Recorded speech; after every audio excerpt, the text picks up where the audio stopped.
pelepasan pasti terjadi. Sebab penyembah yang kita menyembah adalah Yesus yang telah meluputkan segalanya. Haleluya. Shalom kepada semua.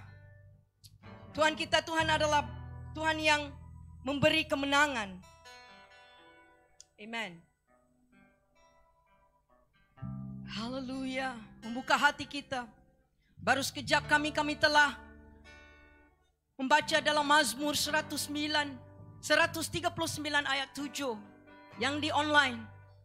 Kemanakah aku dapat pergi menjauhi Roh-Mu yang suci? Bukan katakan tidak ada jalan.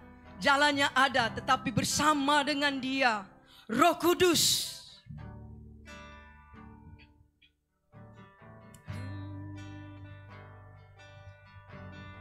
Mari kita bangkit, gereja. Kemanakah aku dapat pergi menjauhi Roh-Mu yang suci, Kau sahabat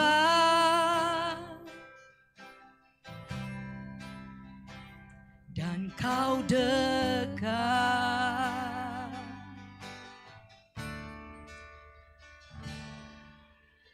Bahkan seluruh pengabdianku tak bisa membalas kesetiaan-Mu, sungguh mulia.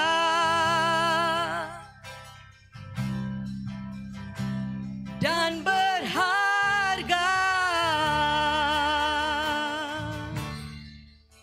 sungguh besar pengorbanan-Mu bagiku,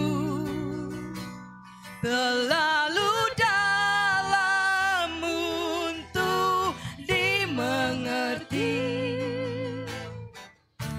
sungguh besar,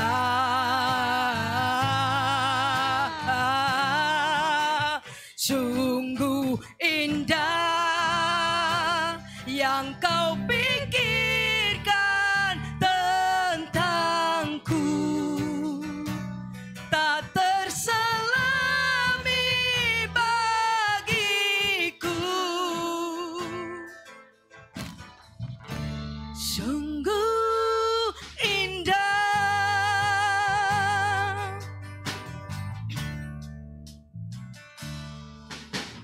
Kemanakah aku dapat pergi menjauhi Roh-Mu yang suci, Kau sahabat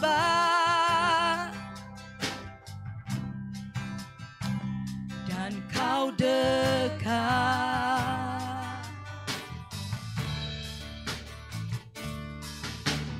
Bahkan seluruh pengabdianku tak bisa membalas kesetiaan-Mu, mulia.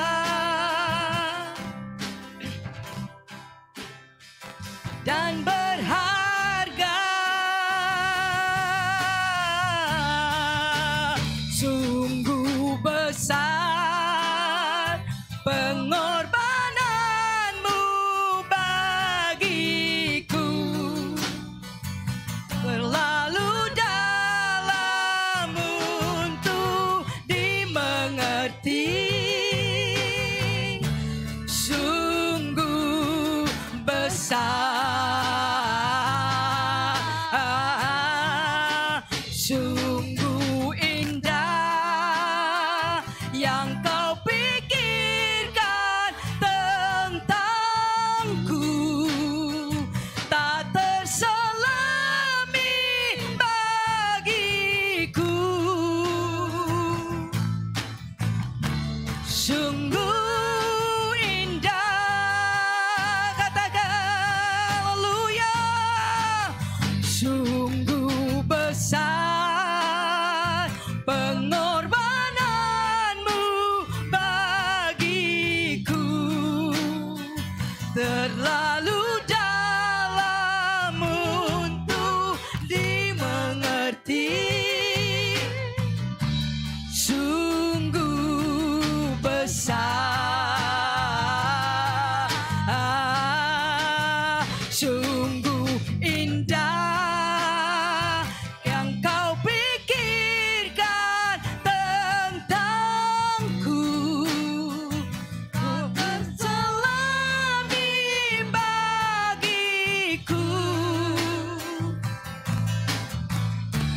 Sungguh indah,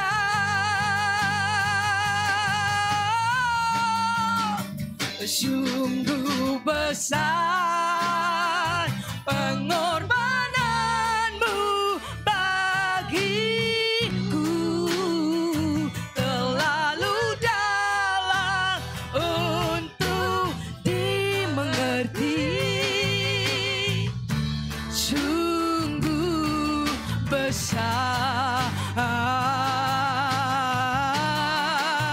sungguh indah yang kau pikirkan tentangku, tak terselami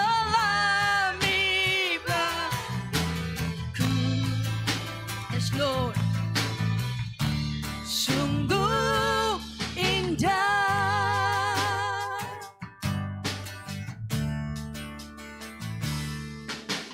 Kemanakah aku dapat pergi menjauhi rohmu yang suci, kau sahabat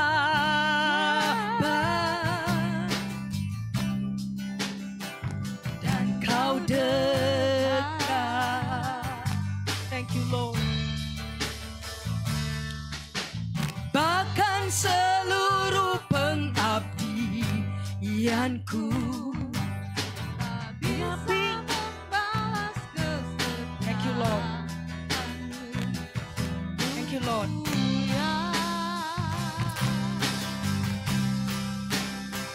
Dan berharga,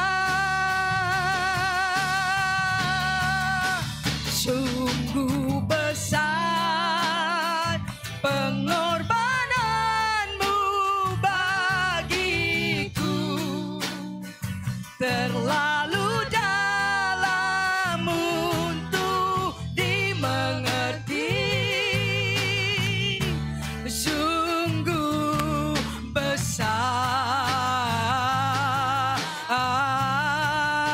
sungguh indah yang kau pikirkan tentangku, tak terselami bagiku. Sungguh indah, sungguh indah, sungguh indah. Haleluya. Sungguhnya indah kau Yesus. Oh, kemanakah ku dapat pergi tanpa rohmu?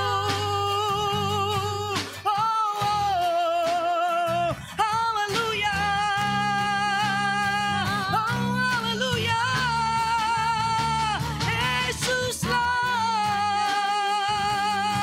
kebenaran, Yesuslah kebenaranku dan jalan untukku.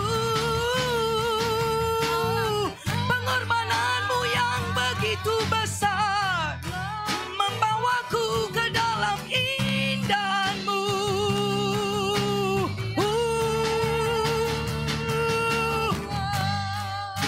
Sungguh besar pengorbananmu bagiku,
tata kasih karunia-Mu Bapa.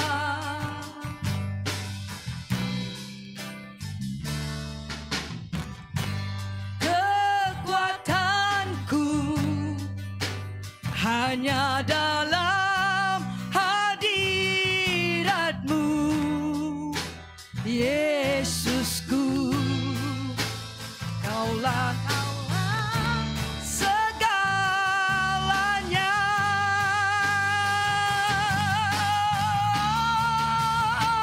Ku yakin Kau hadir di sini. Ku rasakan kuasa yang tak terbatas. Ku yakin Kau nyata di sini.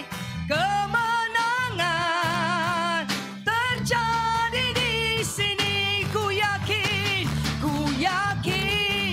Kau hadir di sini. Ku rasakan kuasa yang tak terbatas. Ku yakin Kau nyata di sini. Kemenangan terjadi di sini. Katakan, kita lepaskan doa kita. Pagi hari ini kita mau melepaskan doa kita supaya kita ada kemenangan dalam Yesus. Adanya penyembuhan dalam negara kita. Adanya satu pelepasan dalam negara kita. Mari kita melepaskan roh menolong. Roh menolong kita untuk mendoa pada pagi hari ini. Haleluya.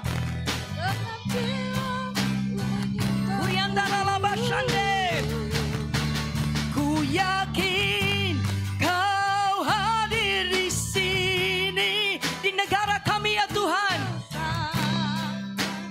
Kuasa yang tak terbatas. Ku yakin Kau nyata di sini. Kemenangan terjadi di sini.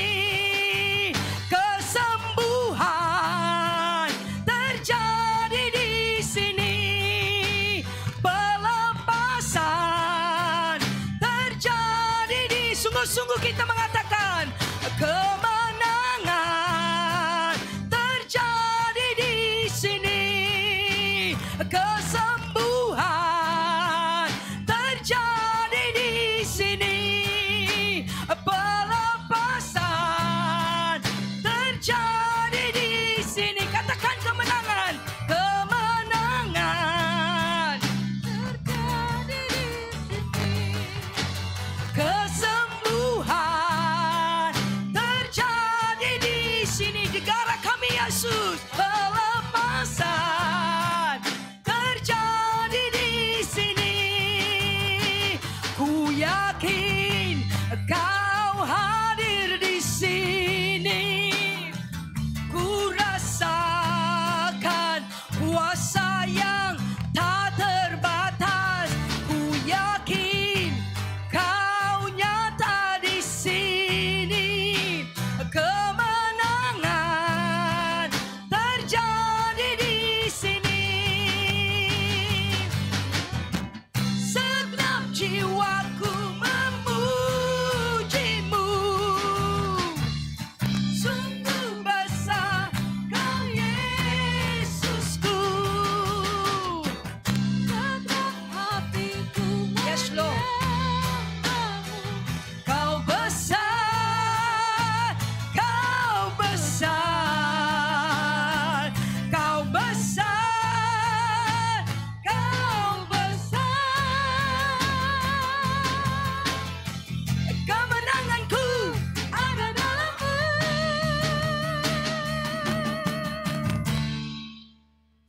Ku yakin Kau hadir di sini. Ku rasakan kuasa yang tak terbatas.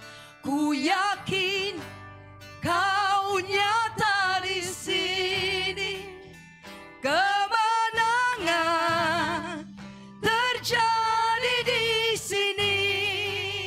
Kesembuhan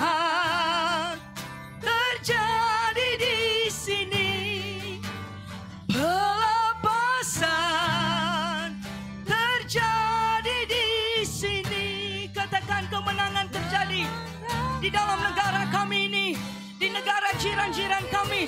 Tidak ada apa yang mustahil bagi Tuhan. Kesembuhan terjadi di sini. Pelepasan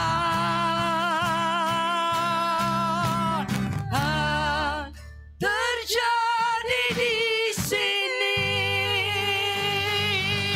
Oh, ribashandala lama kariande, roba roba roba riantara lama sentera lebe kerebe, ribashandala lama kariando, rumah sontoro roba roba roba riande. Ya Bapa, kami dipimpin oleh Roh-Mu. Kemenangan, kesembuhan, pelepasan sudah pun menurun ke atas negara kami. Sudah pun diturunkan kepada negara-negara yang melanda. Tidak ada harapan dengan minda manusia, tetapi ada harapan di dalam Tuhan Yesus. Amen. Dialah yang telah membawa satu penghapusan untuk segala hal-hal yang sedang berlaku. Dialah Jehovah, Jehovah Rafa, Jehovah Rafa yang sedang menyembuhkan setiap Yesus. Amen. Biar kami sorak-sorak di dalam roh kami ini ya Tuhan. Amen. Kemenangan, kesembuhan, pelepasan terjadi. Haleluya. Haleluya. Terima kasih Yesus.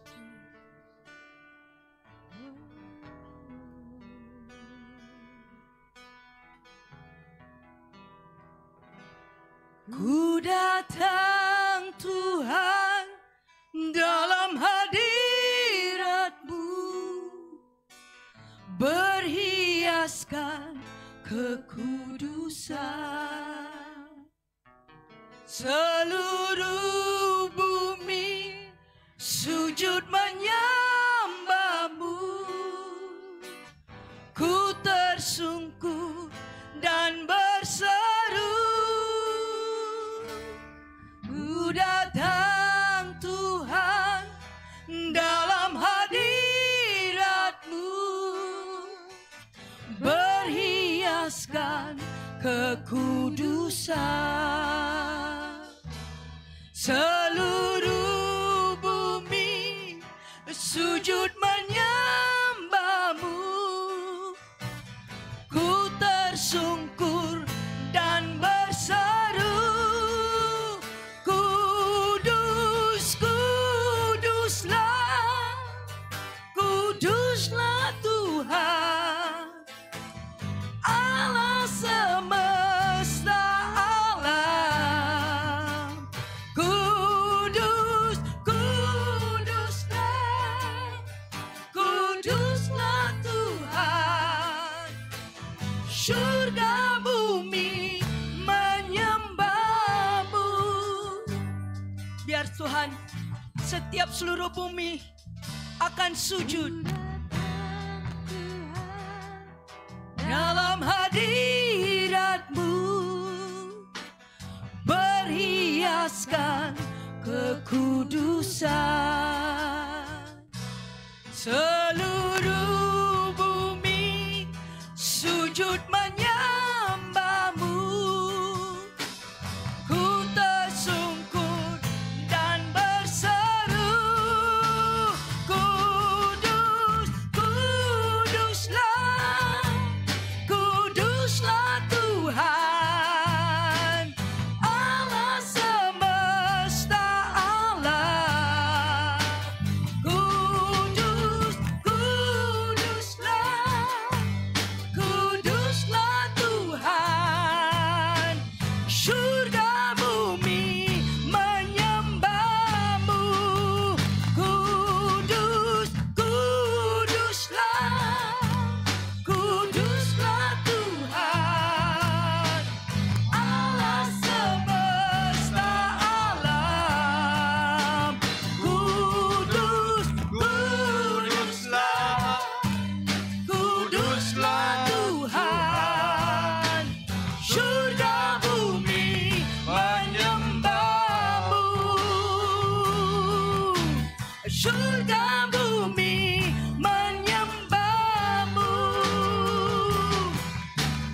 surga bumi menyembahmu. Haleluya.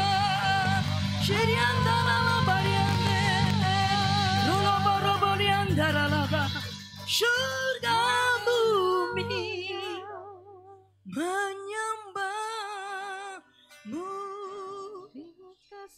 Terima kasih Yesus.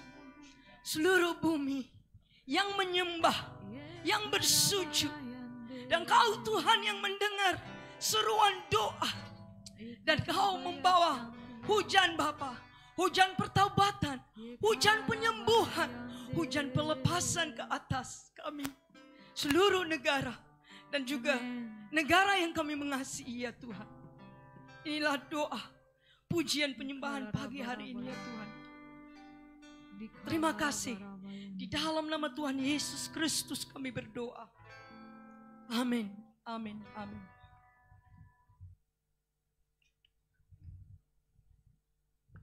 Haleluya. Shalom dan selamat pagi jemaat Tuhan yang saya kasihi dalam nama Tuhan Yesus Kristus. Amin. Puji Tuhan kita boleh bertemu kembali dalam ibadah onsite maupun juga yang masih juga secara online. Dan pagi ini kita ada dua perkara yang mau saya katakan. Yang pertama saudara, gereja kita sudah mengambil satu langkah untuk menolong negara-negara seperti India maupun Nepal. Saya percaya kamu sedang mendapat informasi daripada mungkin di Facebook, mungkin di informasi di internet tentang kondisi negara India yang agak cukup parah sekali dengan tsunami yang melanda, tsunami COVID-19 yang melanda di India maupun juga Nepal yang sedang meningkat sekarang. Kami gereja hari ini kami sudah merancang untuk membantu. Saya percaya sebagai jemaat Tuhan di gereja Kajian Assembly of God, mungkin kita tak dapat membantu secara keseluruhan, tetapi sekurang-kurangnya kita memberkati di bahagian negara India ini, di tempat-tempat yang mungkin kita boleh salurkan melalui gereja-gereja EOG di sana, supaya mereka boleh menyampaikan keuangan kepada keluarga ataupun tempat-tempat yang sangat memerlukan cara keuangan. Jadi kita mau hari ini sampai hari Minggu depan adalah minggu terakhir di mana kami mau mengumpulkan dana COVID-19 untuk membantu negara India maupun juga negara Nepal. Jadi apa yang kita boleh buat, kamu yang ada di onsite di sini, kamu boleh letakkan dalam sampul surat, sampul persembahan offering gereja itu, letakkan nama, tuliskan nama di situ dana COVID India Nepal. Untuk mereka yang sedang online transferring itu, kamu yang sedang secara online transfer keuangan, letakkan dalam lepas membayar itu, tolong ambil resit, kirim kepada nombor handphone yang kamu terima dalam grup kamu dalam gereja kita ini. Kamu ada terima satu informasi tentang nombor telefon account gereja kita ini. Jadi kamu boleh memberikan itu resit kepada individu yang akan terima supaya dia boleh tahu ini uang kamu yang transfer itu adalah untuk dana negara India Nepal ini. Jadi nanti lepas ibadah, kamu yang ada di sini onsite, kamu boleh letakkan dalam sampul persembahan uang gereja, tuliskan COVID untuk dana COVID-19. Ya, untuk kamu yang di online, kamu transfer. Jadi waktu yang sama kita mendoakan juga untuk negara India dan juga Nepal yang sedang meningkat, maupun untuk negara sendiri kita, negara kita Malaysia yang juga sedang meningkat dengan tanda yang tidak begitu sangat bagus. Tetapi ingin saya mendorong sebagai gereja, kami ingin menasihati kamu semua supaya menjaga diri. Kemanapun kamu pergi, tanpa ada urusan penting, tak usahlah keluar rumah. Kalau ada pekerjaan kamu, yaitu pastikan jaga diri, pembersihan diri, dan juga segala perkara yang perlu diberikan perhatian di tempat-tempat pekerjaan saudara-saudari. Yang kedua, saudara, hari ini adalah juga Hari Ibu, dan kami juga mau menghargai setiap ibu-ibu ada di gereja kami. Asal untuk ibadah bahasa Malaysia, semua mengatakan selamat Hari Ibu kepada setiap ibu-ibu yang ada di sini maupun yang juga secara online. Biar Tuhan memberkati kamu semua. Dan kami sebelum kita mendengar firman Tuhan, saya mendoakan setiap ibu-ibu. Kita baik tunduk kepala, tutup mata, kita doakan untuk setiap ibu-ibu kita yang ada di negeri, mungkin di negara Indonesia maupun di negeri Sabah maupun di Sarawak maupun ada di Kajang. Berkati supaya setiap ibu-ibu kita diberkati, malahan juga setiap jemaat Tuhan juga diberkati. Haleluya. Terima kasih Tuhan, terpuji namamu Tuhan, terpujilah namamu Yesus. Bapa kami yang bertakhta di surga, terima kasih buat berkat-Mu untuk kami boleh merayakan Hari Ibu, memperhargai setiap ibu-ibu maupun istri-istri yang telah mengambil satu status sebagai seorang ibu dan istri yang menjaga keluarga, menjaga anak, menguruskan segala urusan keluarga. Bapa, terima kasih untuk komitmen mereka ini yang cukup luar biasa. Satu dedikasi mereka Tuhan yang tidak pernah give up, tidak pernah menyerah, malahan mereka memperhatikan segala aspek keuangan, memperhatikan secara rohani maupun segala moral, menjunjung dorongan kepada setiap ahli keluarga ya Bapa. Di pagi ini Tuhan saya memberkati setiap ibu-ibu yang ada di gereja kami Tuhan. Kau berkati Bapa agar setiap ibu dalam gereja kami diberkati dengan luar biasa. Malahan ibu-ibu kami ada di negara di Indonesia maupun di Sabah maupun di Sarawak. Tuhan berserahkan Kau berkati juga Tuhan setiap ibu-ibu kami yang ada di tempat-tempat yang berlainan ini agar berkat Allah, anugerah Tuhan akan menjamah setiap antara mereka ini Tuhan. Dimanapun mereka berada, biarlah daripada Tuhan anugerah, kesehatan yang baik, berkat urapan Allah akan menjamah setiap antara mereka Tuhan. Terpuji namamu Tuhan, Abah serahkan setiap ibu-ibu di hadapan tangan-Mu. Berkati biar nama Tuhan saja dipermuliakan. Terima kasih Tuhan, semuanya kami telah minta dan berdoa di dalam nama Tuhan Yesus Kristus. Amin, haleluya, puji Tuhan. Dan pagi ini kita ada seorang hamba Tuhan yang spesial, walaupun tidak dapat secara fizikal, tapi kita akan menuntut secara recorded sermon, Sister Mingo yang merupakan seorang pelayan gereja ataupun istri seorang gembala di Praise Community Church di Seri Kembangan, dan kami sangat senang untuk dia melayani kami di pagi hari ini, dan kami ingin menyiapkan hati kita untuk mendengar firman Tuhan. Saya percaya firman itu adalah hidup dan ia akan memberkati kita walaupun ia adalah dalam bentuk recorded. Amen. Puji Tuhan, mari kita membuka hati kita untuk mendengar firman Tuhan biar Allah memberkati saudara. Silakan.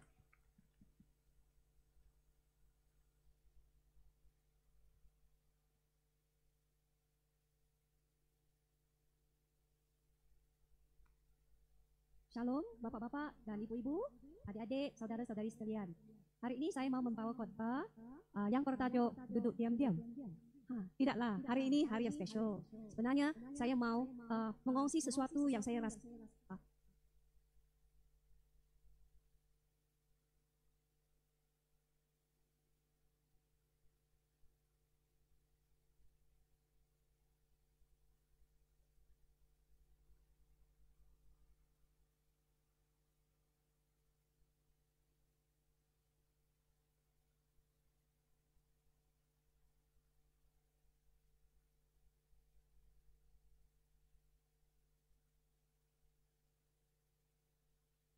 Dan ibu-ibu, adik-adik, saudara-saudari sekalian. Hari ini saya mau membawa khotbah yang bertajuk duduk diam-diam. Tidaklah, hari ini hari yang spesial.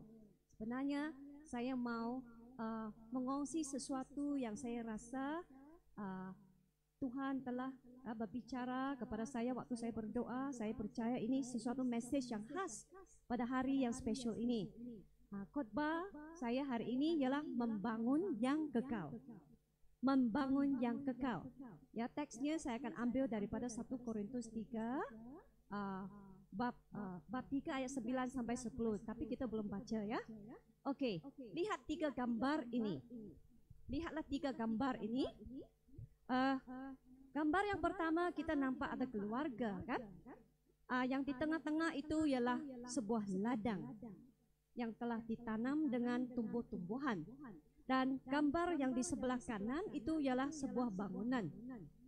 Saya punya satu soalan yang saya mau tanya kepada kita semua. apa yang diharapkan bila sepasang suami dan istri diberkati dengan anak dan anak-anak? Soalan yang kedua, apa yang diharapkan bila peladang sudah menanam sesuatu di ladangnya? Dan akhirnya, apa yang Anda harapkan bila Anda mau membeli sebuah rumah? Boleh Anda jawab dengan diam-diam ya, dalam hati saja. Di buku Korintus, Paulus telah menggunakan 3 ilustrasi ini seperti yang Anda lihat dalam gambar tadi, untuk menerangkan apa yang Tuhan harap melihat dalam kehidupan umat-umatnya. Next slide. Okay. Tuhan rindu melihat umatnya bertumbuh. Ya, ini salah satu hal yang saya percaya adalah kerinduan Tuhan. Sebagai satu gereja, ya, sebenarnya gereja adalah seperti sebuah keluarga. Dan sebagai sebuah keluarga, tujuan muktamad keluarga ialah agar semua ahli yang ada di dalam keluarga itu akan semakin tumbuh menuju ke kedewasaan. Bagaimana dengan gambar yang kedua? Ya, gambaran kedua ini adalah seperti mengatakan gereja adalah sebuah ladang. Dan tujuan muktamad sebuah ladang yang telah ditanam dengan tumbuh-tumbuhan ialah agar satu hari nanti ladang itu akan memberi hasil. Bagaimana dengan gambaran yang ketiga? Ya, yang dapat menyatakan kerinduan Tuhan agar umatnya bertumbuh, yaitu gereja sebenarnya adalah sebuah bangunan. Dan tujuan utama, ya, tujuannya membangun bangunan. Salah satu hal yang penting ialah agar bangunan itu harus menjadi bangunan yang kuat dan bermutu. Kita berhenti sebentar dan lihat satu pengakuan oleh seorang wanita muda Kristen. Ia berkata, saya akan baca dalam bahasa Inggris dulu ya. I was a Christian for 22 years. But instead of being a 22-year-old Christian, I was a 1-year-old Christian 22 times. I just kept doing the same thing over and over again. Saya akan terjemahkan dalam bahasa Malaysia. Wanita Kristen ini berkata, saya seorang Kristen selama 22 tahun. Sepatutnya saya berkelakuan seperti seorang Kristen berusia 22 tahun. Tetapi sebaliknya, saya bersikap seperti Kristen yang hanya berusia 1 tahun. Tetapi sebanyak 22 kali. Maksudnya tahun pertama dia berusia 1 tahun sebagai seorang Kristen. Tahun kedua dia tetap berusia 1 tahun sebagai seorang Kristen. Sampai 22 tahun sudah menjadi Kristen, namun kelakuannya masih seperti usia Kristen yang hanya 1 tahun. Saya mengulangi kelakuan yang sama hari demi hari, bulan demi bulan, dan tahun demi tahun. Lihatlah pengakuan ini. Wanita ini tidak bertumbuh dalam kehidupan rohaninya. Itu jelas ya, kita dapat lihat. Bayangkan, kalau seorang anak tidak bertumbuh secara fisik, pasti orang tuanya, ibu bapanya akan risau dan sedih, betul tak? Bagaimana pula secara rohani? Kalau seorang Kristen seperti Kristen tadi yang kita semua dengar pengakuannya tidak pernah bertumbuh selama 22 tahun. Pasti Tuhan sedih kan? Ya. Dan kita harus tahu bahwa Tuhan kita yang sangat mengasihi kita seperti ibu bapa kita sangat rindu melihat umatnya bertumbuh. Kita anak-anak Tuhan ya. Anak-anak Tuhan harus bertumbuh dan tidak menjadi bayi Kristen selama-lamanya. Nah, di sini saya mau mengambil salah satu daripada ilustrasi tadi, ya. Tiga ilustrasi tadi, gereja adalah sebuah keluarga, gereja adalah sebuah ladang, gereja adalah sebuah bangunan. Saya mau fokus untuk mengongsi dari bagian yang ketiga, gambaran yang ketiga, yaitu gereja sebagai sebuah bangunan.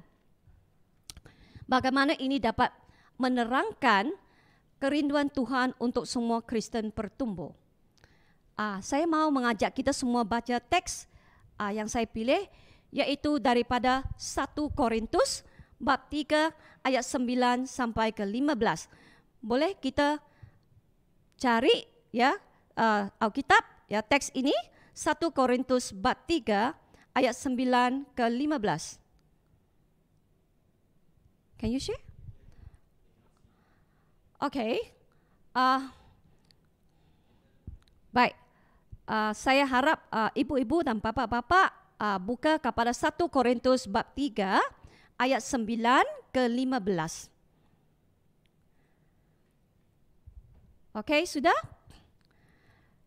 Gereja adalah sebuah bangunan. Kita dapat lihat dari 1 Korintus bab 3 ayat 9b. Ya. 1 Korintus bab 3 ayat 9b. Yang mengatakan kamu juga bagaikan bangunan Allah. Ingatlah bahwa bangunan Allah itu bukan gedung fisikal. Kita semua sudah tahu. Ya, gereja itu bukan satu bangunan saja. Tapi gereja itu bagi Tuhan sebenarnya adalah umat-umat pilihannya. Orang-orang yang percaya kepada Dia. Dan bila kita bicara tentang bangunan, bukan saja manusia, waktu kita mau membeli rumah, kita ingin melihat rumah yang kita beli itu, rumah yang kita dapat itu adalah rumah yang bermutu. Tapi saya percaya Tuhan juga inginkan bangunannya, yaitu bangunan Allah, umat-umatnya itu akan menjadi bangunan yang bermutu.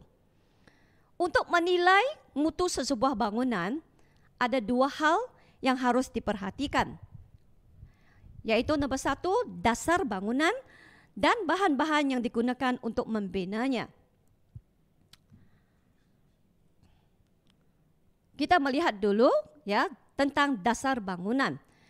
Kalau kita baca seterusnya daripada 1 Korintus bab 3 ayat 11, ya, karena Allah sendiri sudah menempatkan Kristus, Yesus Kristus sebagai satu-satunya asas bagi bangunan itu dan tidak ada asas yang lain.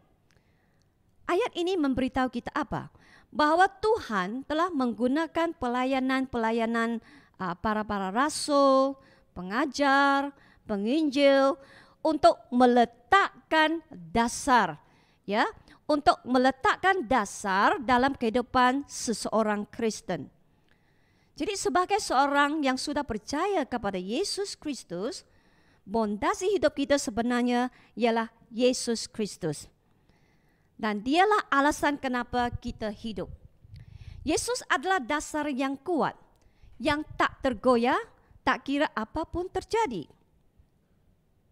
Oke, ingat, Yesus adalah dasar bangunan. Setelah dasar telah diletakkan, maka struktur bangunan akan mula dibina dan akan kelihatan di atas dasar itu. Betul tak? Ya. Soalan yang seterusnya yang saya mau tanya ialah siapa yang bertanggung jawab untuk membina bangunan Allah? Ya, siapa yang bertanggung jawab untuk membina bangunan Allah? Yesus adalah dasar dan bangunan itu harus didirikan di atas dasar itu. Maka siapa sebenarnya yang harus bertanggung jawab membina bangunan Allah itu? Tadi kita telah baca, selalunya ini dilakukan juga oleh pengajar-pengajar firman Tuhan, oleh penginjil gembala-gembala. Selalunya saya berkata.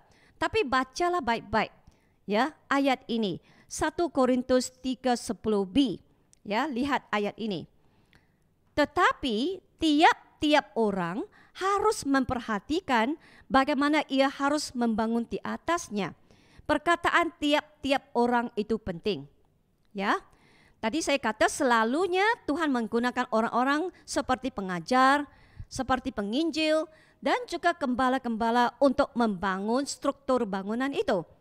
Ya, hakikatnya sebenarnya bukan mereka saja yang bertanggung jawab untuk membina bangunan Allah.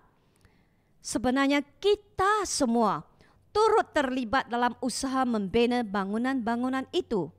Herannya kamu kata, betulkah kita semua terlibat. Mengapa kita terlibat? Nah, dengar penjelasan saya. Kerana manusia itu selalunya kita saling mempengaruhi, kita saling membina hidup satu sama lain. Kata-kata diri kita, perbuatan-perbuatan kita selalu meninggalkan impak dalam orang lain. Benar tak? Begitu juga kata-kata dan perbuatan-perbuatan orang lain, Kristen lain juga banyak mempengaruhi hidup kita. Dengan itu, Anda dan saya, kita semua sebenarnya adalah pembina dalam projek pembinaan bangunan Allah. Maka ayat tadi 1 Korintus 3:10 B berkata tiap-tiap orang. Saya percaya ini termasuk kita semua sebagai pembina ya dalam membangun bangunan Allah. Kita membina hidup kita sendiri maupun kita membina hidup orang lain ya di sekeliling kita di atas dasar ini yang sudah diletakkan dalam hidup mereka. Seterusnya mari saya bahaskan ya, kita sudah melihat memang dasar kita ialah Yesus Kristus. Okey? Dan strukturnya atau bangunan Allah itu sebenarnya ialah umatnya. Dan siapa yang bertanggung jawab untuk mendirikan, membangun bangunan itu, yaitu kita semua.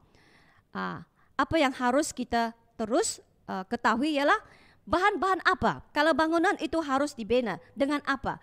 Bahan-bahan yang digunakan untuk membina. Mari kita lihat apa yang dikatakan oleh Paulus di buku Korintus. Ingat bahwa Tuhan inginkan bangunan yang bermutu. Dan untuk membina bangunan yang bermutu dan kuat, bahan yang dipilih itu sangat penting. 1 Korintus 3:12 berkata, ada orang yang menggunakan emas, perak, atau batu permata untuk mendirikan bangunan di atas asas itu. Ada juga orang yang menggunakan kayu, rumput kering, ataupun jerami. Ini firman Tuhan. Mari kita lihat kepada gambar yang seterusnya. Emas, perak, atau permata itu sebenarnya ialah bahan-bahan yang bermutu. Bukannya betul-betul Tuhan minta kita bawa pergi beli emas, perak, batu permata, bukan. Ini mewakili sesuatu bahan-bahan yang sangat bermutu, yang sangat bernilai, ya, dan tahan lama. Itu ialah emas, perak, dan permata. Dan 3 bahan yang kemudiannya yaitu kayu. Tengok gambar kayu-kayu ya, potongan kayu, rumput kering yang dikumpul-kumpul, maupun jerami ya, di mana padi sudah dipotong, yang tinggal itu jerami itu juga dipakai orang. Dan 3 bahan ini sebenarnya melambangkan sesuatu yang mudah rosak, yang tidak tahan lama, yang tidak bernilai. Seterusnya saya mau menjelaskan dengan lebih gunakan gambaran yang lebih jelas lagi. Lihatlah seperti dinding ini, ya, bangunan ini yang baru-baru mau dibangunkan, mau dimulakan, mau didirikan di atas dasar. Oke? 3 bahan yang pertama tadi, emas, perak, atau batu permata, sebenarnya melambangkan, lihat di sana ya, pelayan yang beriman. Seorang Kristen yang sungguh-sungguh percaya kepada Tuhan Yesus, yang selalu mentaati firman Tuhan, dan juga dalam hidupnya memberi perhatian kepada perwatakan Tuhan Yesus yang Tuhan mau bentuk dalam dirinya, dan berusaha dalam segala kata-katanya dan juga kelakuannya untuk mencontohi watak Tuhan Yesus Kristus seperti sabar, ya, sabar dalam segala sesuatu kejadian dalam hidup, penuh kasih sayang, tidak kira terhadap siapapun, rela mengampuni bila orang menyakiti dia, rajin, dan banyak lagi yang lain. Seperti motif yang benar, ya, sikap yang benar, sikap yang betul yang dimiliki oleh seseorang Kristen. Ini sebenarnya ialah seperti batu bata, ialah seperti dinding yang dibangunkan, ya, mewakili sesuatu yang kokoh, yang kuat, yang baik, yang didirikan di atas dasar itu. Bagaimana pula dengan bahan-bahan seperti kayu, seperti rumput kering maupun jerami, gambar yang seterusnya kita lihat, ya.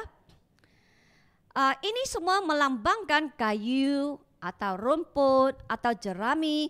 Sebenarnya lihatlah ya, struktur bangunan itu ada yang di bahagian-bahagian tertentu menggunakan kayu, dinding-dindingnya ada yang menggunakan jerami atau rumput-rumput kering.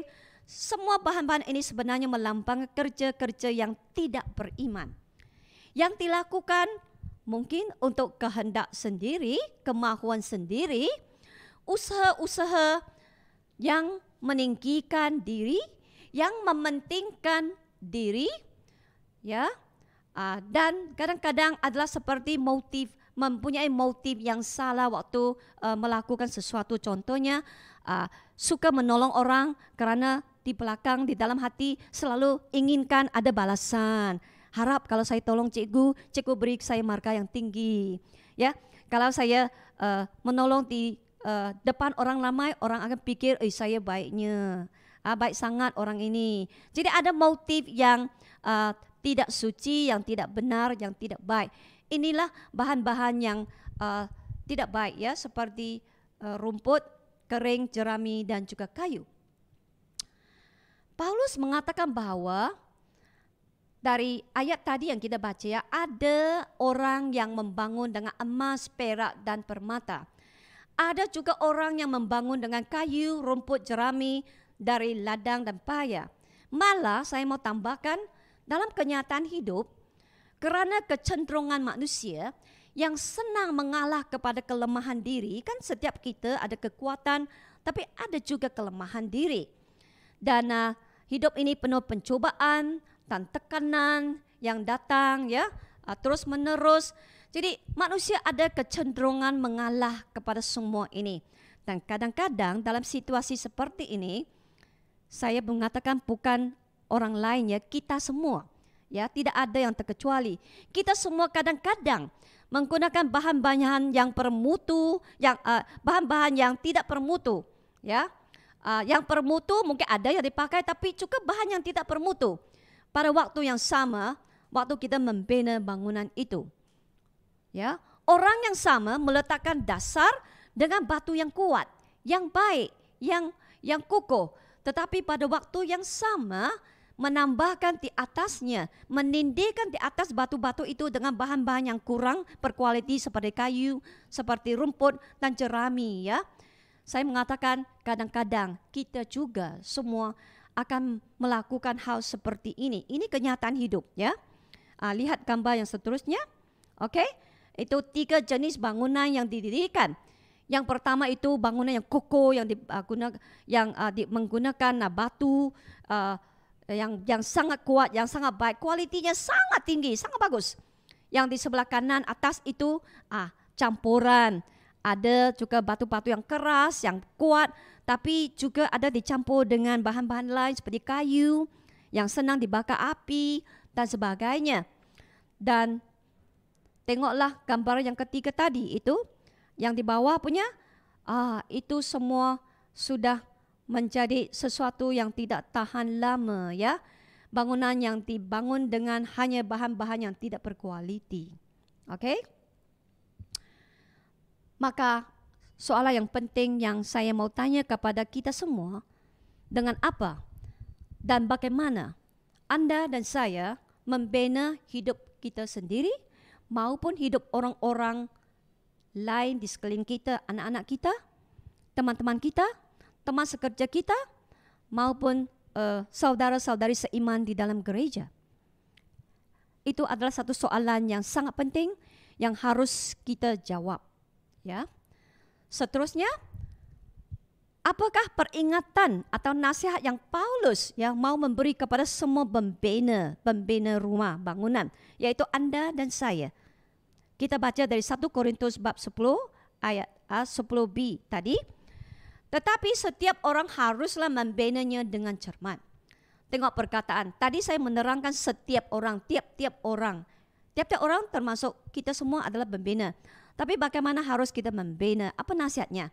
Membina dengan cermat. Setiap pembina harus berhati-hati dengan cara bagaimana kita membina. Kenapa kita harus membina dengan cermat? Kenapa kita harus berhati-hati waktu kita membina? Jawabannya, Tuhan inginkan bangunan yang bermutu. Tuhan inginkan bangunan yang bermutu. Ya.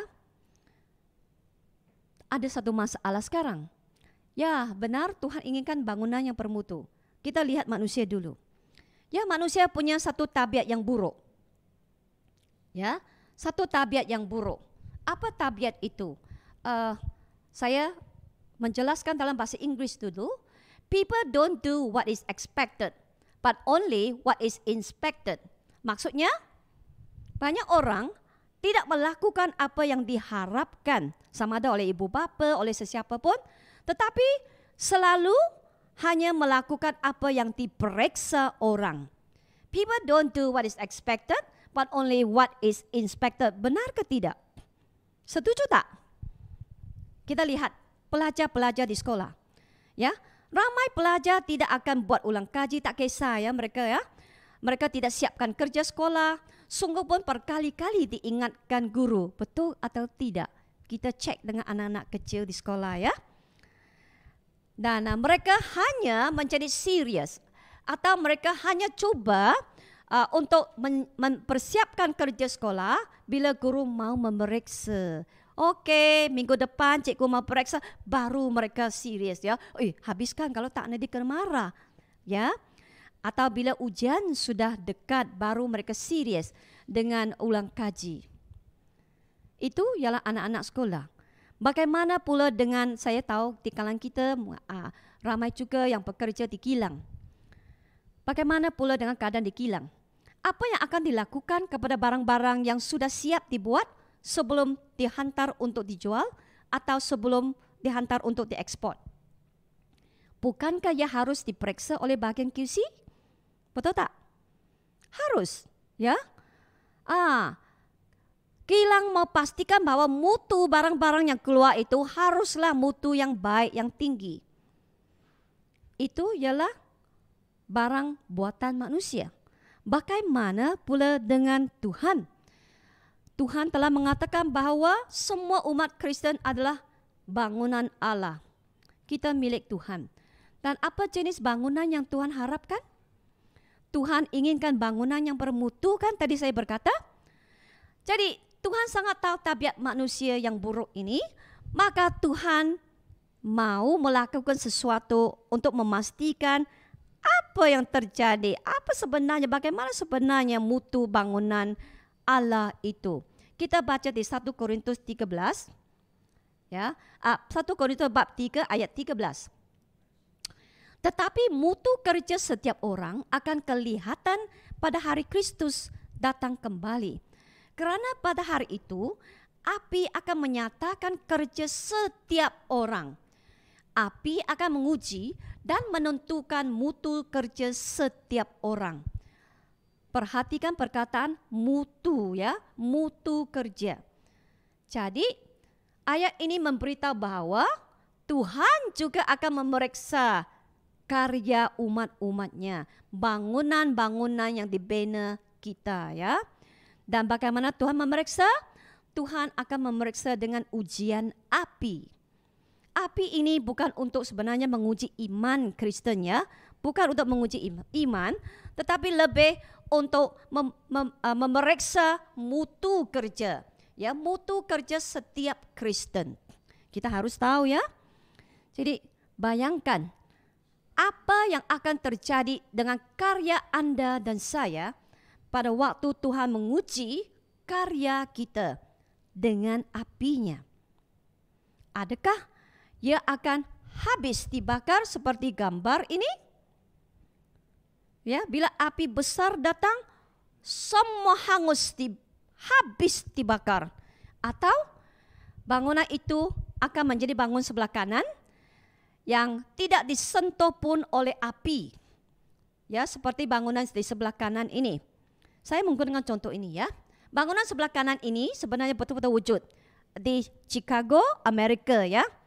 Pada tahun 1871, lebih kurang 150 tahun dari sekarang dulu ya. Dulu 150 tahun dulu. Ada satu kebakaran besar di bandar yang bernama Chicago. Dan tahukah tidak bahwa api itu telah membakar selama 3 hari. Dan hampir semua bangunan habis ya, habis ditelan oleh api. 17.000 bangunan semua habis dibakar. Dan yang tinggal cuma beberapa bangunan sahaja. Seperti bangunan ini. Tidak dibakar langsung. Kenapa bangunan ini tak terbakar? Didapati bahwa sebenarnya bangunan ini dibangun dengan batu-batu yang sangat kuat. Dan bahan-bahan lain yang tahan kebakaran. Jadi, sangatlah penting ya, bahwa kita mesti tahu bahwa karya kita akan diuji, diperiksa oleh Tuhan. Mari kita berhati-hati waktu membangun hidup kita maupun membangun hidup orang lain. Ingat, ujian api pasti akan datang satu hari nanti. Maka kita harus pikir baik-baik waktu kita membangun. Baik, ujian api telah datang. Gereja adalah bangunan Allah. Seterusnya kita mau melihat apa kesudahannya, kesudahan pembina-pembina. Gereja adalah bangunan Allah. Tuhan inginkan bangunan yang bermutu ya. Saya sudah ulangi beberapa kali. Dan Tuhan akan memeriksa mutu bangunan dengan ujian api kan. Tadi baru saja saya kongsi. Apa yang akan terjadi kepada pembina setelah ujian api? Kita juga mau tahu, betul tak? Kita orangnya yang membina. Semua Kristen orangnya yang membina. Apa akan terjadi kepada semua pembina setelah ujian api? 1 Korintus 3:14-15 menjelaskan. Ayat 14 berkata, jika pekerjaan yang dibangun seseorang tahan diuji, ia akan mendapat apa? Upah. Ayat 15, bagaimana dengan orang lain? Jika pekerjaannya terbakar, ia akan menderita apa? Bukan luka, menderita kerugian. Tetapi ia sendiri akan diselamatkan. Ya, Tuhan sangat baik ya. Dia tetap masuk ke surga, diselamatkan. Tetapi seperti dari dalam api. Bayangkan ya. Orang yang membangun dengan emas, perak, dan permata. Yaitu orang-orang yang melakukan semua hal dalam hidupnya, banyak hal dalam hidupnya karena mau taat kepada Tuhan. Karena mau menyenangkan hati Tuhan. Dan melakukan dengan motif yang murni, yang baik, untuk menolong orang, bukan untuk manfaat dirinya. Ya, orang-orang demikian, bangunan yang dibangun oleh mereka itu akan kekal. Bila ujian api datang, ia tidak akan terbakar seperti bangunan tadi ya, yang tidak disentuh api. Dan Tuhan juga menjanjikan upah. Saya mengatakan Tuhan menjanjikan upah kepada pembina sedemikian.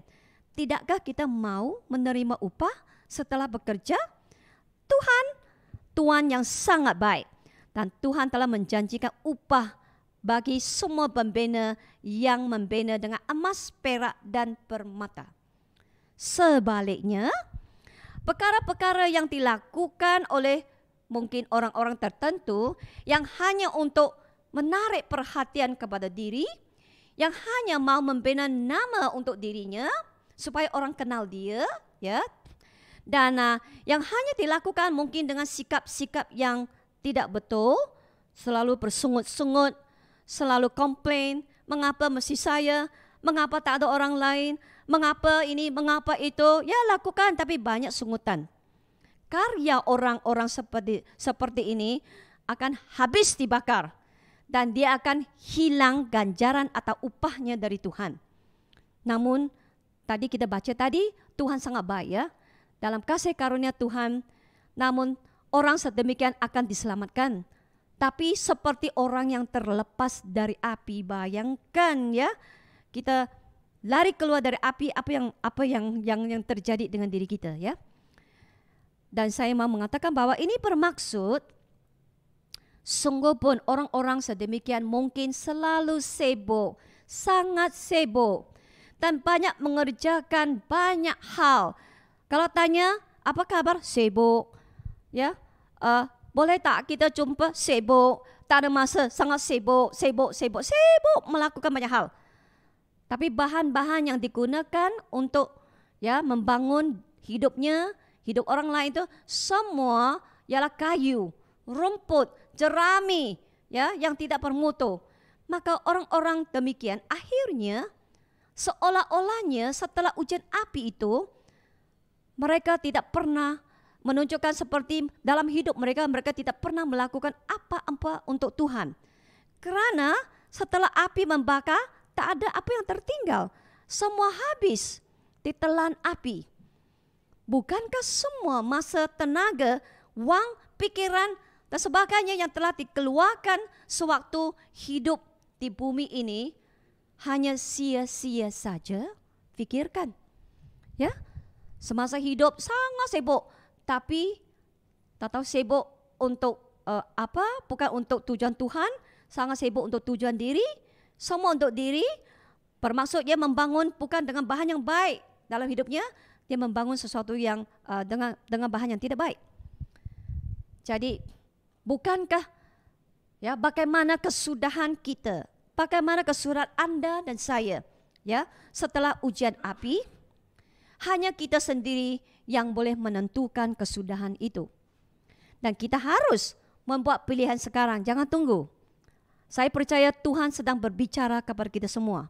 Dan mari kita respon kepada suara Tuhan tentang apa yang Tuhan mau kita pelajari hari ini. Benalah hidup dengan emas, perak dan permata. Jangan sia-siakan segala-gala yang Tuhan sudah percayakan kepada kita. Dan pada akhirnya mendapati, semua yang saya lakukan, semua habis dibakar. Bukankah ini terlalu membazir masa dan hidup kita? Baik, hari ini sebenarnya ialah hari ibu. Saya mau meninggalkan sedikit pesan, sedikit galakan kepada semua kaum ibu. Yang belum menikah jangan kata, sekarang saya boleh tutup telinga, jangan melainkan kamu tidak mau menikah dan pasti tidak akan memulakan keluarga. Kalau kamu ada kerinduan satu hari nanti mau menikah, pasti kamu juga harus mendengar perkongsian ini, bahagian ini, karena ini ialah mempersiapkan diri sebagai seorang ibu. Panggilan tertinggi dan termulia sebagai seorang ibu, saya mau kongsikan. Baik, semua barang di dunia ini akan hancur, semua barang tak akan kekal, melainkan apa? Satu hal saja yang tak akan hancur. Coba teka, apa yang tidak akan hancur? Apa yang akan kekal? Satu hal saja di dunia ini, selain dari firman Tuhan, yaitu jiwa-jiwa manusia. Ibu-ibu, ketahuilah bahwa jiwa-jiwa anak-anak kita akan wujud sampai ke akhirat. Dan bila Tuhan telah menganugerahkan anak-anak dalam jagaan kita, sebagai seorang ibu, ini bermaksud Tuhan telah memberikan kepercayaan dan tugas kepada kita, kaum ibu-ibu, karena hari ini hari ibu lah, saya tahu juga kaum bapak juga terlibat Tuhan mempercayakan kepercayaan dan tugasan, tanggung jawab untuk apa? Sebenarnya untuk meletakkan dasar yang baik dalam hidup anak-anak kita yang memiliki jiwa-jiwa yang tak akan hancur di dunia ini, tapi akan masuk ke kekekalan. Maka tugasan ini adalah tugasan yang termulia, tertinggi, panggilan dari Tuhan. Maka saya mau mengingatkan semua kaum ibu, tak kira sama ada kita dekat dengan keluarga atau jauh dari keluarga, dari anak-anak kita, mari kita berusaha. Berusaha apa? Berusaha mengajar, mendidik anak-anak kita, kalau jauh melalui panggilan dan sebagainya, surat, mendidik mereka dengan firman Tuhan. Tahukah guru yang pertama dan terpenting dalam hidup anak-anak kita sebenarnya bukanlah guru-guru di sekolah minggu ataupun guru-guru di sekolah yang anak-anak kita pergi. Ya, sungguh pun ada tempatnya, ada waktunya untuk anak-anak kita menerima pendidikan, pengetahuan dari guru-guru di sekolah, di institut, di college maupun di university. Ya, sebenarnya orang tua lah, ibu bapa lah yang Tuhan percayakan ya tugas khas ini untuk mendidik anak-anak kita. Kita guru yang pertama ya. Jadi berilah waktu ya. Berilah waktu kepada anak-anak, terutama waktu mereka masih kecil ya, masih terbuka, masih senang menerima ajaran. Ambillah masa ya, aturkanlah masa, berikan masa Anda kepada mereka. Gunakan emas, perak dan permata untuk membangun hidup mereka. Ajarlah mereka ya menyanyi, menyembah Tuhan. Ya, saya tidak tahu sama ada semua ibu bapa melakukan itu ya. Bawalah cerita-cerita di dalam Alkitab itu kepada anak-anak kita. Ya, bukan saja waktu tidur, sebelum tidur, bila-bila masa ya. Ajar mereka, jelaskan dengan mereka dari firman Tuhan, sikap-sikap yang baik sebagai seorang manusia, sebagai anak Tuhan, kelakuan yang menyenangkan hati Tuhan, itu semua perlukan masa. Dan ibu bapa lah, ibu-ibu terutama harus melakukan hal ini ya. Jadikan mereka bangunan Tuhan yang bermutu di mata Tuhan. Saya ulangi, dengan melakukan semua ini, jadikanlah anak-anak kita bangunan Tuhan yang bermutu di mata Tuhan. Ya. Dan waktu anak-anak kita sudah lebih besar, sudah jadi remaja, maupun sudah masuk dalam dunia pekerjaan pun, jangan berhenti membangun hidup mereka. Bagaimana?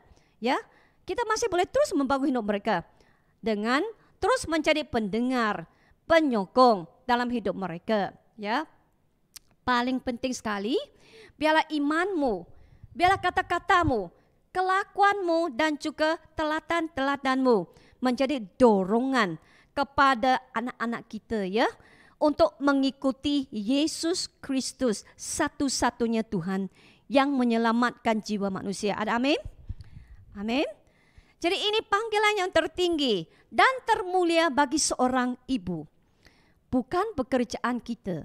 Sungguh pun mencari nafkah itu penting ya.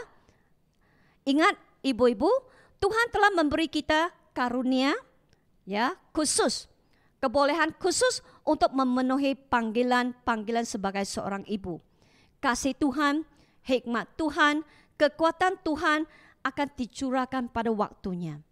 Dia mengharapkan kita menggunakan semua pemberiannya dengan bertanggung jawab untuk tujuannya. Ingat, akan sampai satu masa di mana Tuhan akan memeriksa mutu kerja kita. Apakah bangunan yang kita hasilkan untuk diri kita, yaitu dalam hidup kita, maupun di dalam hidup anak-anak kita. Apa jenis bangunan yang kita bangun dalam hidup anak-anak kita? Sejauh mana tanggung jawab kita dilakukan dengan baik dan cemerlang? Itu usaha Anda dan saya itu akan menjadi bagian kepada kerajaan Tuhan yang abadi. Amin. Jadi mari kita ingatlah pesan dari Tuhan hari ini. Ingatlah bahwa Tuhan mau bangunan yang bermutu. Kitalah bangunannya.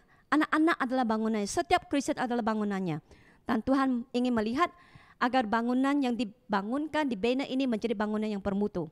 Dan itu semua akan dimasuk ke kekekalan, dibawa masuk ke kekekalan dan menjadi sebagian daripada kerajaan Tuhan yang kekal.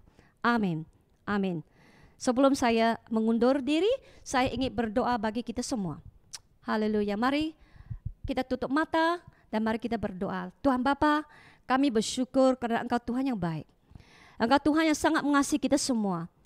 Dan kami telah diingati bahwa kami semua adalah bangunan Allah. Dan Tuhan inginkan bangunan ini menjadi bangunan yang bermutu. Maka kami harus berhati-hati waktu kami membina hidup kami. Membina hidup orang-orang di sekeliling kami, anak-anak kita, teman-teman kita, saudara-saudari seiman kita. Supaya bangunan yang dihasilkan suatu hari nanti akan menjadi bangunan yang menyenangkan Tuhan, yang bermutu, yang tahan diuji api. Ajarlah kami Tuhan bagaimana meletakkan dasar bagi orang lain yang belum percaya.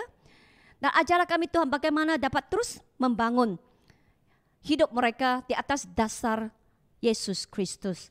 Agar satu hari nanti Tuhan akan melihat dan mengatakan, syabas hambaku yang setia, yang telah membangun dengan baik. Dan saya telah menguji dengan api dan saya mendapati inilah bangunan yang kokoh. Terimalah upahmu, masuklah dalam kerajaan Tuhan. Haleluya. Terima kasih Bapa. Berikan kekuatan kepada setiap kami.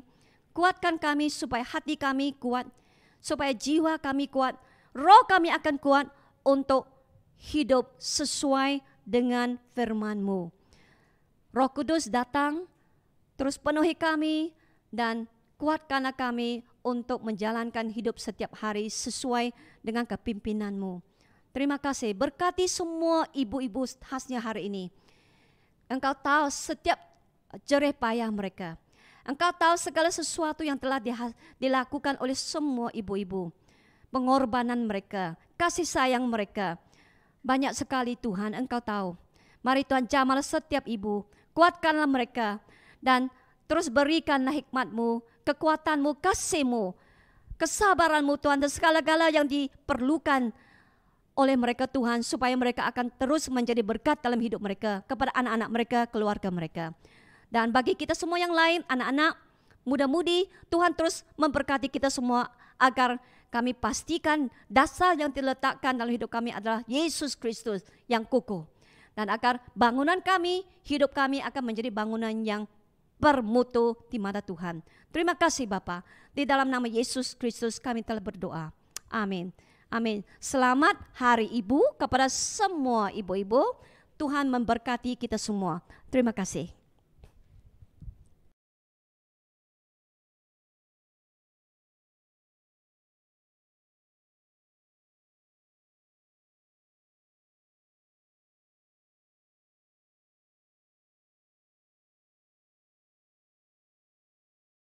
Inginkan ya. Pagi Nika tadi kami membaca satu firman Tuhan bahwa kita harus mengikatkan diri dengan Tuhan supaya kita satu roh dengan rohnya ya. Jadi itu merupakan biar kita menjadi satu bangunan seperti roh Tuhan yang kuat yang akan mengurapi kita ya. Selamat Hari Ibu untuk kita semua dan juga untuk yang menyaksikan ibu-ibu yang berada di online. Dan pagi ini kita ada satu persembahan daripada anak-anak sekolah minggu ya. Mari kita saksikan.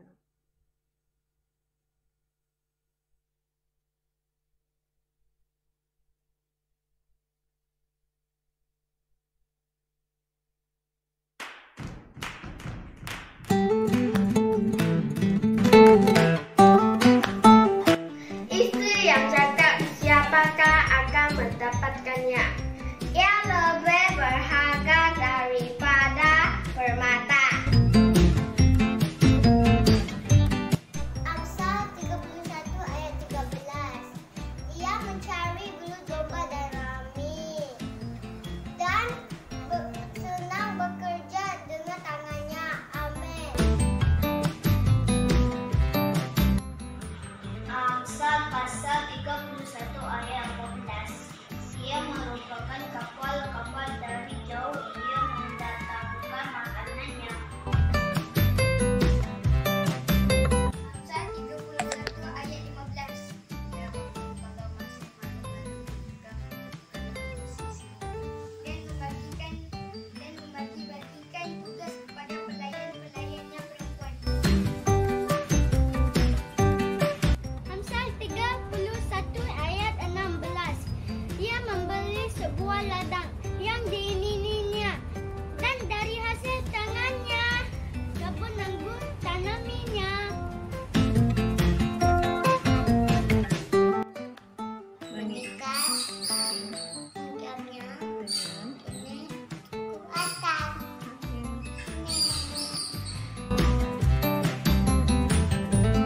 Amsal 31 ayat 18. Ia tahu bahwa pendapatannya menguntungkan.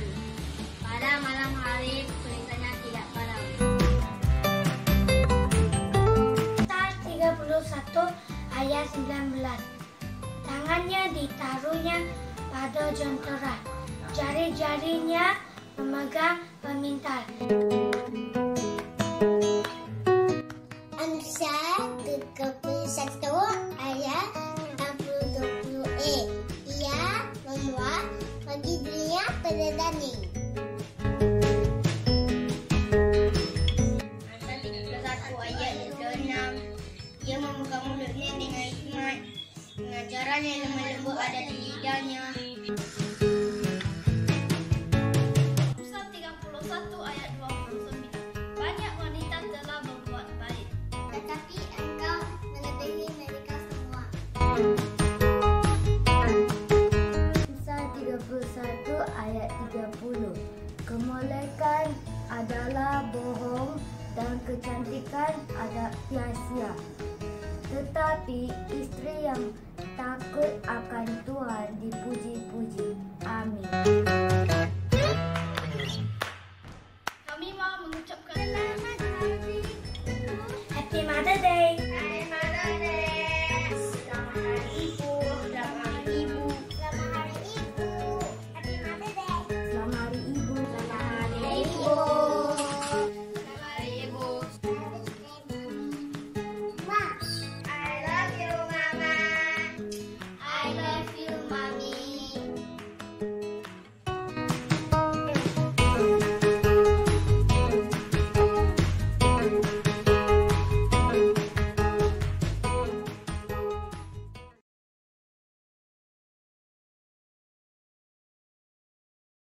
Guru-guru yang telah menyediakan persembahan, kami sangat diberkati. Ya, oke, kita mendengar ya beberapa pengumuman pada pagi hari ini ya, seperti setiap minggu kita mengadakan mesbah doa online ya, hari Rabu 8:30 malam melalui via Zoom ya. Jadi mari kita sama-sama mengikuti mesbah doa ini supaya kita sebagai tubuh Kristus ya bersatu untuk membawakan setiap permohonan doa kita, dan kita percaya bahwa setiap adanya kesepakatan di dalam doa ya, itu akan memberikan kuasa yang besar ya, sehingga setiap doa-doa kita Tuhan akan menyatakan sesuai kehendaknya ya. Mari saya menggalakkan setiap yang ada di sini dan juga di dalam online, biar hari Rabu kita mengikuti doa online pada pukul 8:30 malam. Dan seterusnya adalah Connect Group ya, yang diadakan pada hari Kamis, Jumat ataupun pada hari Ahad ya. Saya percaya ketua-ketua Connect Group akan mengirim link ataupun melalui WhatsApp untuk mengikuti Connect Group ini, dan di mana kamu berada pasti ada Connect Group. Jadi coba mencari di mana komunitas kamu berada untuk mengikuti Connect Group ini. Dan seterusnya adalah program pelayanan kanak-kanak yang diadakan setiap hari Sabtu 8 malam ya. Dan kita melihat inilah tadi anak-anak kita ya, dan adik-adik rohani kepada kamu semua ya. Ini adalah anak-anak sekolah minggu yang akan menjadi bangunan-bangunan yang takut akan Tuhan ya, yang memberi mutu. Buktinya dia sudah memberkati para ibu pada pagi hari ini. Saya percaya ibu-ibu pasti diberkati ya dengan setiap ayat yang mereka sudah berikan. Oke, dan biar ibu bapak ya menggalakkan, menemani ya. Karena tadi kita sudah dengar tadi Sister Mingo beritahu ya di dalam penyampaian firman dia bahwa ibulah guru yang pertama. Jadi setiap ibu ya yang biarlah kamu mendampingi anak kamu untuk mengikuti Sunday School pada hari Sabtu. Baru dia akan mendengar guru yang kedua, guru sekolah minggu ya, untuk memberitakan setiap kabar baik Tuhan, untuk membentuk mereka menjadi anak-anak yang menjadi bangunan yang kukuh dan hidup takut akan Tuhan ya, para ibu-ibu. Oke, dan seterusnya adalah kita sekarang akan ada satu program keamatan gawai ya yang akan diadakan pada Ahad 16 Mei minggu depan ya, jam 6 petang ya, melalui Zoom dan FB ya dan Facebook ya.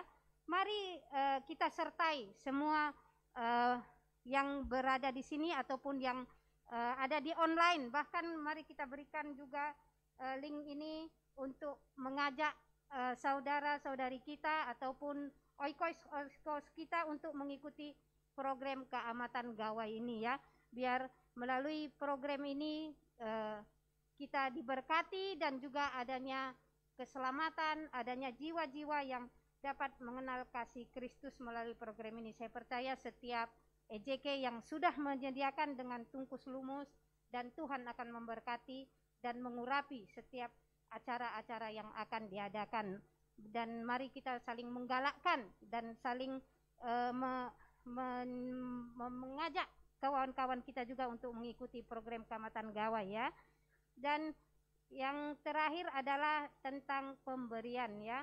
Mari kita memberi melalui persembahan persepuluhan, pemberian misi maupun pemberian persembahan kita, dan juga seperti tadi sudah diberitahu persembahan untuk negara Nepal maupun India ya.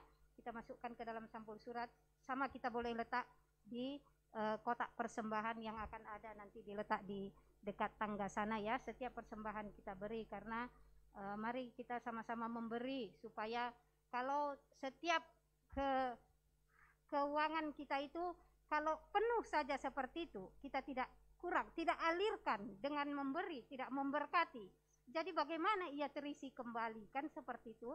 Seperti sebuah cawan kalau dia sudah penuh dengan air, tidak kurang, ya, maka tidak boleh diisi lah. Kalau diisi akan tumpah seperti itu ya. Jadi biar kita keluarkan dulu yang kita ada, kita berkati supaya Tuhan akan memberkati kembali ya. Oke, saat kita memberi pasti kita diberkati. Oke ya. Dan pagi ini kita ada satu saudari kita yang baru ya dari Pangsapuri Sri Ayu.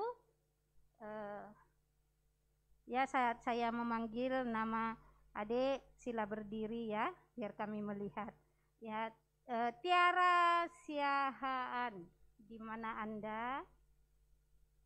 Oke, boleh berdiri. Ya, berikan satu tepukan yang gemuruh. Selamat datang, Tuhan memberkati ya. Oke, silakan duduk deh. Dan saya juga percaya mungkin ada di antara kita yang ada di online ya, yang jiwa orang-orang baru yang bersama dengan kami mengikuti kebaktian ini. Kami juga mengalu-alukan setiap saudara maupun saudari selamat bergabung bersama dengan kami Kajang EOG IBM ya. Tuhan memberkati. Oke, mari kita bangkit berdiri, kita mau menutup ibadah kita pagi hari ini. Haleluya. Terpuji namamu Tuhan. Bapa yang baik, terima kasih buat pagi hari ini Tuhan. Bapa, kami percaya Tuhan bahwa Engkau ada di sini Tuhan, dan Engkau yang berkarya di dalam ibadah kami mulai daripada awal, pertengahan hingga akhirnya ini Tuhan. Tuhan, kami percaya setiap firman-Mu yang kami dengar, firman-Mu yang telah ditaburkan Bapa di dalam ibadah kami ini Tuhan, akan menjadi rema di dalam hidup kami dan menyentuh hati kami, agar kami menjadi bangunan-bangunan yang Tuhan inginkan Bapa. Agar Tuhan, kami Bapa akan memiliki roh yang kuat, kami akan memiliki bangunan yang bermutu Tuhan di dalam hidup kami Tuhan, agar kami menjadi anak-anak Tuhan yang berkenan kepadamu Bapa. Bapa yang baik, agar kami terus membina setiap kehidupan kami Tuhan, khususnya Bapa biar kami terus mengikatkan hidup kami kepada Tuhan, agar roh kami itu Bapa akan bersatu denganmu Bapa, dan roh kami itu Bapa akan menjadi roh yang kuat Tuhan untuk melayani Engkau Tuhan. Mari Tuhan Yesus, biar karya-Mu lah yang nyata dalam hidup kami, sehingga saat kami pulang dari tempat ini Tuhan, kami juga mengalami satu perubahan di dalam Kristus, perubahan yang baru Tuhan, sehingga Bapa dimanapun kami berada Bapa, dan apapun yang kami lakukan, kami akan melakukannya untuk kemuliaan nama-Mu Tuhan.